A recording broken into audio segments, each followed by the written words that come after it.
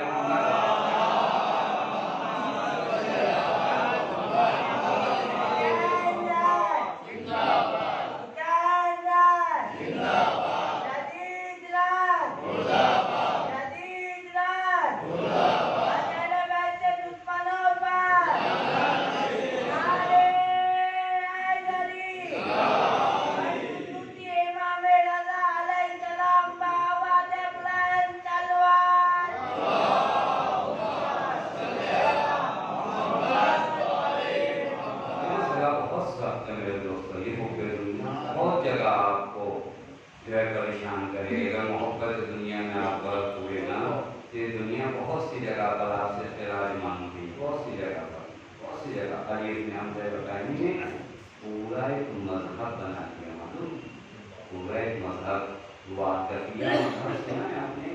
واقفیہ مذہب اس مذہب کو کہتے ہیں جو امام موسیٰ کاظم کے بعد امام نہیں مانا. کیوں بنایا اس نے مذہب؟ یہ تو خوب جانتا ہے، امام کا وکیل تھا، آپ سے اور مجھ سے زیادہ عالم تھا، مجھ سے زیادہ باتیں جانتا تھا، آپ سے زیادہ باتیں جانتا تھا، لیکن اس نے ایک عقیدہ بنایا. کیا عقیدہ بنایا؟ کہ امام موسیٰ کاظم کی شہادت نہیں ہوئی ہے، امام موسیٰ کاظم جو ہے غیبت میں ہے، اور کل امام موسیٰ کاظم ظہور کریں گے. کون ہے یہ شخص؟ امام کا وکیل تھا. ایک جملہ کہوں، اگر آپ کو برا نہ لگے کہ اگر قوم کا ایک عام انسان بہکتا ہے تو اکیلے بہکتا ہے، لیکن جب قوم کا کوئی بڑا بہکتا ہے تو ایک نئی قوم بناتا ہے. ایک سلوات پڑھیں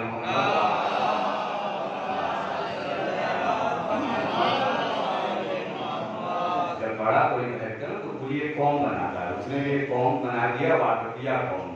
یہ بات سے بہت دنیا کا شکار، محبت دنیا میں غرق، محبت دنیا نے اس قدر پست کیا. ہمارے ساتھ مولا حسین کے فضائل نہیں جانتا، مولا حسین کے فضائل جانتا. اس نے خود اقرار کیا کہ مجھے یقین ہے کہ اگر میں حسین کو شہید کرتا ہوں تو میں جہنم میں جاؤں گا، لیکن کیا کروں کہ شہر رہ کی محبت مجھے اس چیز سے روکتی ہے کہ میں حسین کے ساتھ جاؤں. محبت دنیا سب کچھ معلوم ہو کر، سب کچھ جانکاری کے ساتھ ہوا ہے، کیونکہ حب دنیا آپ کے وجود سے فیصلے کی طاقت کو چھین لیتی ہے اور آپ کو شہوت نفسانیہ میں غرق کر دیتی ہے. لہذا محب ہے جو ہے اس بیماری کا شکار نہیں ہونا چاہیے. اور مرحلے وار دیکھیے یہ کام کرنے کی ضرورت ہے کہ میں اس سیرتوں کو پڑھوں تاکہ یہ حب دنیا مجھے غرق نہ کر سکے. یہ محبت دنیا مجھ سے میری عبادت چھین لے گی، میرے مولا کی پیروی چھین لے گی، میرے مولا کی اتباع چھین لے گی. حب دنیا، حب دنیا. لیکن کچھ لوگ جو ایسے ہیں جو صحیح معنوں میں محب ہے جو رہتے ہیں، وہ ساری دنیا قربان کرنے کو تیار ہیں. ساری دنیا قربان کرنے کو تیار.